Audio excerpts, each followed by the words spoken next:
But it happened that after walking for a long time through sand and rocks and snow, the little prince at last came upon a road, and all roads lead to the abodes of men. Good morning, he said. He was standing before a garden, all abloom with roses. Good morning, said the roses. The little prince gazed at them. They all looked like his flower. Who are you? He demanded, thunderstruck. We are roses, the roses said. And he was overcome with sadness. His flower had told him that she was the only one of her kind in all the universe, and here were 5,000 of them, all alike in one single garden. She would be very much annoyed, he said to himself. If she could see that, she would cough most dreadfully and she would pretend that she was dying to avoid being laughed at. And I should be obliged to pretend that I was nursing her back to life, for if I did not do that, to humble myself also, she would really allow herself to die. Then he went on with his reflections. I thought that I was rich with a flower that was unique in all the world, and all I had was a common rose. A common rose and three volcanoes that come up to my knees, and one of them perhaps extinct forever. That does make me a very great prince. And he lay down in the grass and cried. It was then that the fox appeared. Good morning, said the fox. Good morning, the little prince responded politely, although when he turned around he saw nothing. I'm right here, the voice said, under the apple tree. Who are you? Asked the little prince and added, You are very pretty to look at. I'm a fox, the fox said. Come and play with me, proposed the little prince. I'm so unhappy. I cannot play with you, the fox said. I am not tamed. Oh, please excuse me, said the little prince. But after some thought, he added, What does that mean, tame? You do not live here, said the fox. What is it that you're looking for? I'm looking for man, said the little prince. What does that mean, tame? Men, said the fox. They have guns and they hunt. It is very disturbing. They also raise chickens. These are their only interests. Are you looking for chickens? No, said the little prince. I'm looking for friends. What does that mean, tame? It is an act too often neglected, said the fox. It means to establish ties. To establish ties? Just that, said the fox. To me, you are still nothing more than a little boy who is just like 100,000 other little boys, and I have no need of you. And you, on your part, have no need of me. To you, I am nothing more than a fox like 100,000 other foxes. But if you tame me, then we shall need each other. To me, you will be unique in all the world. To you, I shall be unique in all the world. I'm beginning to understand, said the little prince. There is a flower. I think that she has tamed me. It is possible, said the fox. On the earth, one sees all sorts of things. Oh, but this is not on the earth, said the little prince. The fox seemed perplexed and very curious. On another planet? Yes. Are there hunters on the planet? No. Oh, that is interesting. Are there chickens? No. Nothing is perfect, sighed the fox. But he came back to his idea. My life is very monotonous, he said. I hunt chickens, men hunt me. All the chickens are just alike, and all men are just alike. And in consequence, I'm a little bored. But if you tame me, it'll be as if the sun came to shine on my life. I shall know the sound of a step that will be different from all the others. Other steps send me hurrying back underneath the ground. Yours will call me like music out of my bureau.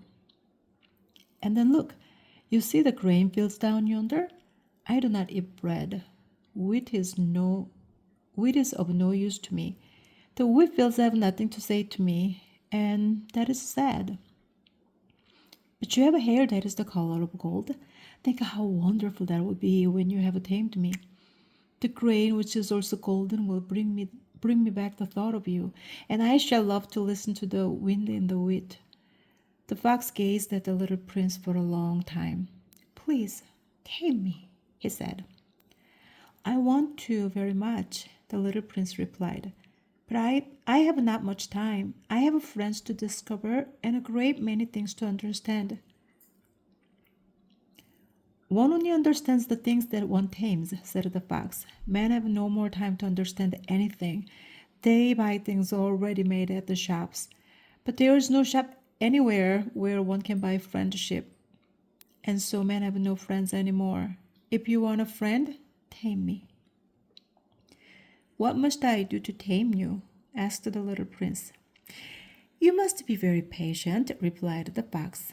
First, you will sit down at a little distance from me, like that, in the grass. I shall look at you out of the corner of my eye, and you will say nothing. Words are the source of misunderstandings, but you will sit a little closer to me every day. The next day, the little prince came back. It would have been better to come back at the same hour, said the fox. If, for example, you came at 4 o'clock in the afternoon, then at 3 o'clock I shall begin to be happy. I shall feel happier and happier as the hour advances. At 4 o'clock I shall already be worrying and jumping about. I shall show you how happy I am. But if you come at just any time, I shall never know at what hour my heart is to be ready to greet you. One must observe the proper rites. What is a rite? Asked the little prince. Those also are actions too often neglected, said the fox. They are what makes one day different from other days, 1 hour from another hours. There is a rite, for example, among my hunters. Every Thursday they dance with the village girls, so Thursday is a wonderful day for me. I can take a walk as far as the vineyards. But if the hunters danced at just any time, every day would be like every other day, and I should never have any vacation at all. So the little prince tamed the fox, and when the hour of his departure drew near, Oh, said the fox, I shall cry. It is your own fault, said the little prince. I never wished you any sort of harm, but you wanted me to tame you. Yes, that is so, said the fox. But now you are going to cry, said the little prince. Yes, that is so, said the fox. Then it has done you no good at all. It has done me good, said the fox, because of the color of the wheat fields. And then he added, Go and look again at the roses. You will understand now that yours is unique in all the world. Then come back to say goodbye to me, and I will make you a present of a secret.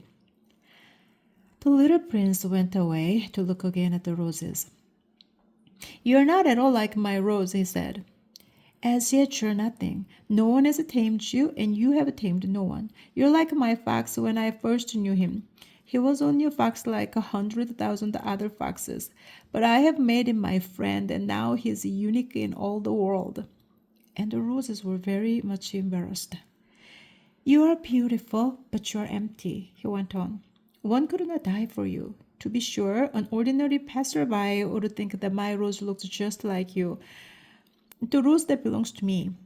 But in herself alone, she is more important than all the hundreds of you other roses, because it is she that I have watered, because it is she that I have put under the glass globe, because it is she that I have sheltered behind the screen, because it is for her that I have killed the caterpillars, except the 2 or 3 that we saved to become butterflies, because it is she that I have listened to when she grumbled or boasted, or even sometimes when she said nothing, because she is my rose. And he went back to meet the fox. Goodbye, he said. Goodbye, said the fox. Now here is my secret, a very simple secret. It is only with the heart that one can see rightly. What is essential is invisible to the eye. What is essential is invisible to the eye, the little prince repeated so that he would be sure to remember. It is the time you have wasted for your rose that makes your rose so important. It is the time I have wasted for my rose, said the little prince so that he would be sure to remember. Men have forgotten this truth, said the fox, but you must not forget it. You become responsible forever for what you have tamed. You are responsible for your rose. I am responsible for my rose, the little prince repeated, so that he would be sure to remember.